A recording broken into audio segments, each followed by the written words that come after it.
But I did recognize that this organization, and especially the woman who is the director, were very just different in the way that they thought about the business and the program itself. And so I didn't have a very normal introduction to what it's like to work in Italy from like, I guess, the like fiscal point of view, or like the dynamic point of view, like, oh, if I get this job, then I'll be able to, maybe apply for another job if I do this. I was just doing that. Okay. And we were just trying to build this program and focus on that.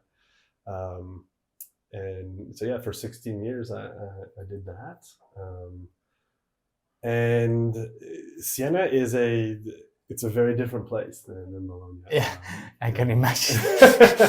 I know, actually, but I want to ask you later, do a little bit of comparison mini game about Siena, Bologna, because it is a different life, that's for sure. A whole podcast just on Siena.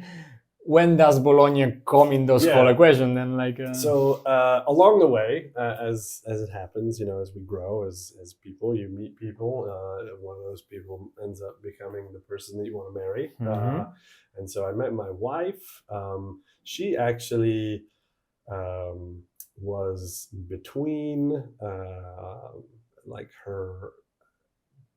She was doing a master's program, and then between a master's and a PhD program, and she was just kind of looking for something to do. And actually her father, who was a physics professor, had worked in Siena a little bit, and she's from Pisa. She grew up in Pisa, and so her father would sometimes commute to Siena, and he knew somebody who worked with the program that I was working with, and he said, oh, you should go talk to these guys. If you're just looking for something in the interim, you could teach Italian for them. And so she ended up doing that. But she is quite a remarkable person and quite ambitious. And so that was never going to be her thing, is just to be an Italian teacher. She's now a professor of linguistics at the University of Bologna. She won an ERC, which is a massive European funded grant. And she works on, I don't know how to call it, abstract concepts. So how our minds kind of create abstract concepts through language, and then what that does to language. And so all of that. But before she got to all of that, we met in the school where I was, and we got along great, and started dating, and then that led to our relationship. And we got married in 2012. And shortly after that, she had kind of found some other things that she was interested in. She got a PhD actually while we were in Siena, but from Torino, and she was mostly doing it from a distance, and had to be in Torino every now and then. And then she found an opportunity to work in Amsterdam.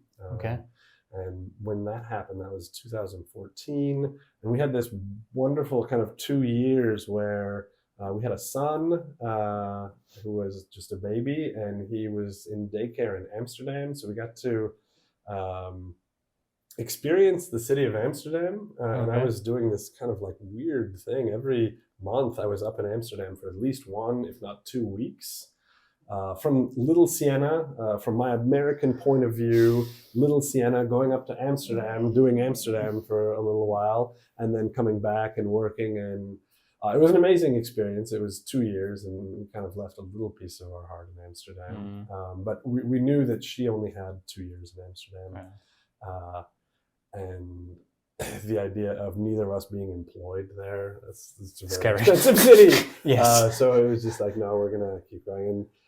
So that ended. And then she had a brief stint at the University of Oxford. So you can't say no to that, if that comes knocking at your door. So for her, she was traveling, and our son this time was with me in Siena.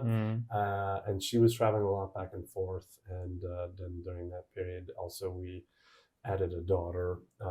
And so it was very clear that we all needed to be in the same place. And this opportunity at the University of Bologna kind of presented itself. There was kind of a moment when both of us were just pretty convinced that it was going to be her career that was going to take us out of Italy. And then this opportunity presented itself. Turn around. And yeah.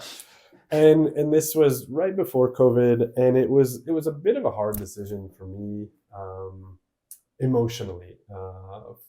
For the family, I mean, that was kind of the easy decision. It was like, this is what's going to have to happen. But emotionally, I had done everything with this program, and my career was just tied to this program.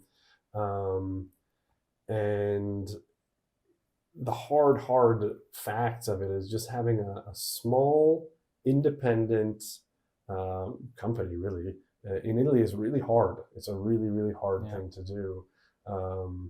And just looking at the simple math of the situation, like if we as a family need to be together, she's going to have an incredible opportunity at a great university in a city that we both knew and liked. And so the idea was that I was going to be a little bit more connected to the school, but not be the person there all the time. And I really do miss working with students all the time. Because that's something that I think I was good at, but also, I mean, it's what I knew how to do. And so I was going to move towards maybe let's do some more marketing, let's do some more things like that. But then as soon as we kind of made that decision, the world just kind of fell apart. And so that program, everybody with it just kind of had to go into some kind of like odd state of hibernation. Of course. No students to come. And so I moved to another city with that, and really I hit a bit of a wall, which was that, and here's where it goes back to that initial idea of like, what are you going to do after college? I'm going to move to Italy. Like, well, what do you do? That's all right. I'm just going to, and I created all this stuff and was working with people and doing all kinds of things. And in a place like Siena, you know everybody. And outside of that context, my resume had not followed basically the normal steps that a clear people path take, especially in Italy where things are very kind of structured and a little less dynamic, I think, in the US, which is a lot mentally of still where I am often when I'm thinking about things and reasoning about things.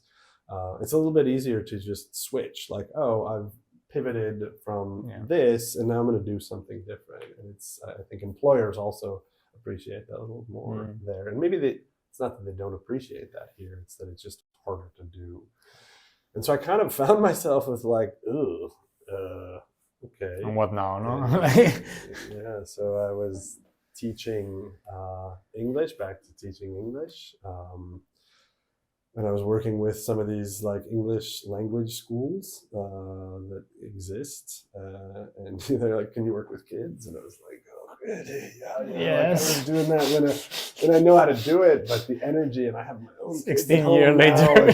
Wow, that was rough. And, I was like, like doing these classes where you're teaching like little kids after school because their parents want them to do it, and they're not, they're not in the mood. Yeah, of course. And so thankfully, I did find something that was able to keep me a little bit in the study abroad. So I also have this other job now with it. I do mostly online, so I do miss the student contact, but it's an organization that hires media experts. And so one of them actually did a podcast this summer in London.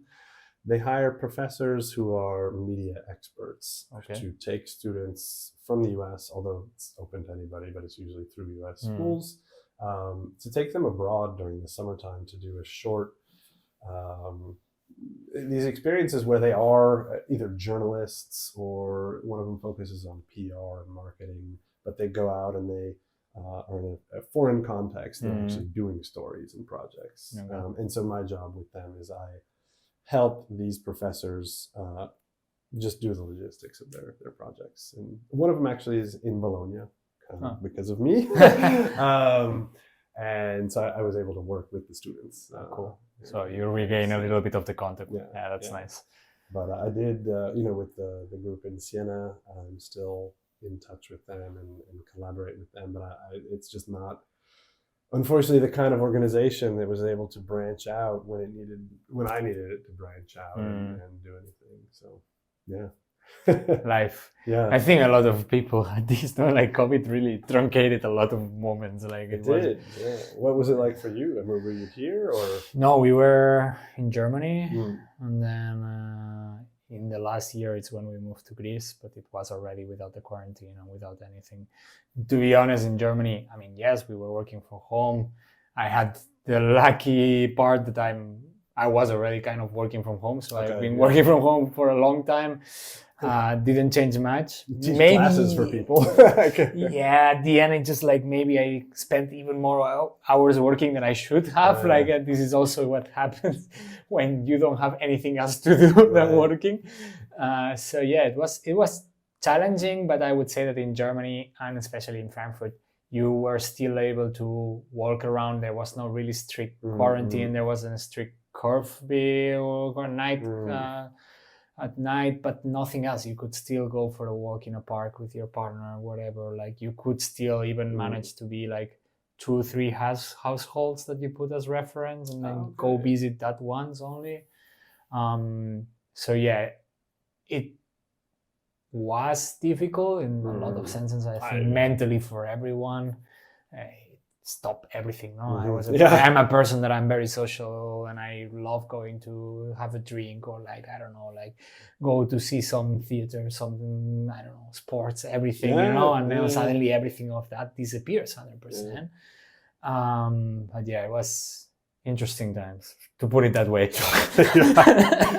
I mean, we all lived our like own version of this personal nightmare, you know. I mean, there's like somebody like you who wants to just go out and do things and just can't, and then we were just stuck at home with kids, that's the other one, and also then trying to work online, and I was there was a moment and this is when we were already here because it kind of like spanned. We started COVID out in Siena and then ended it here in Bologna, but there was one time when I was teaching my own kids age online with my own kids at home running around. It's like, this is awful. This is it's an awkward situation, that's for sure. When does improv come in this whole mess? Because at the end we started the episode talking about the improv jungle a little bit, but I know that you have some courses now also inside of the whole thing. So improv comes in this a little bit COVID. So I'm there, and one of the things that one like me who is a native English speaker in Italy can find is that it's possible to find some jobs with the public schools. What's kind of like it's really demoralizing is that you can't get a full-time job as a teacher here unless you, as a language teacher, unless you have gone through the university system in Italy. Which what that does is it means that all of the teachers who are teaching English are all Italian. And so their levels vary greatly.